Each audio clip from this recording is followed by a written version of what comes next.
Hi everybody, welcome to AQ IAS YouTube channel. This is our current affairs session and today we'll discuss very important scheme.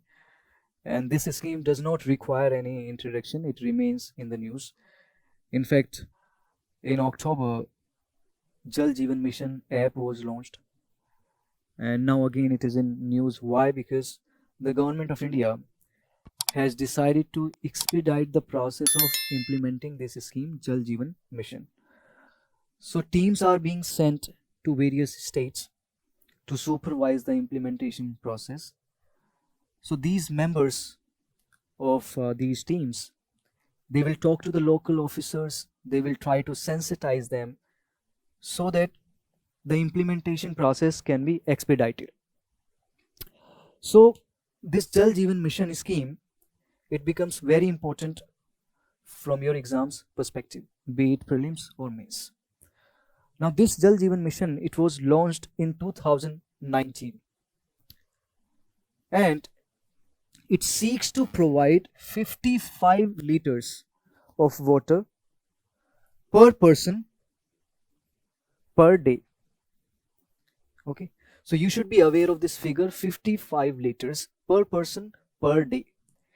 And this water delivery, it will take place through FHTP. It means functional household tap connection, FHTC, by 2024.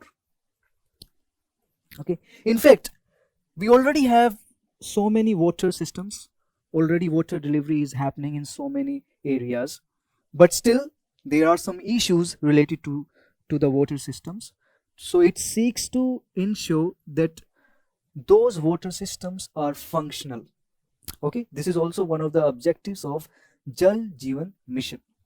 Now as far as the implementation is concerned, the implementation, it will be done by Pani Samithis. So this particular mission, it is being implemented by Pani Samithis. So these Pani Samithis comprise of 10 to 15 members. Okay, so and remember this thing, that out of 15 members, 50% are women. Okay, so remember this Jal Jeevan mission, it is being implemented by Pani Samithis and each Pani Samithi has 15 members and out of these 15 members, 50% are women. Okay, now one more thing. As far as the funding is concerned, here you should be aware of the funding pattern. So funding pattern, it is 50-50. So 50% from the central government and 50% from the state government. This is the funding pattern. However, this funding pattern, it is different for northeastern states and Himalayan states. Okay, so for northeastern and Himalayan states, it is 90-10. It means 90% by the central government and 10% by states. And in case of union territories, this particular mission, it will be fully funded by the central government. Okay, so as far as this mission is concerned, you should be aware of the objective, which organization is implementing it. Remember, it is being implemented by the Pani Samithis. Although the government of India is putting efforts to implement this scheme, and in this implementation process, administration is involved, apparently.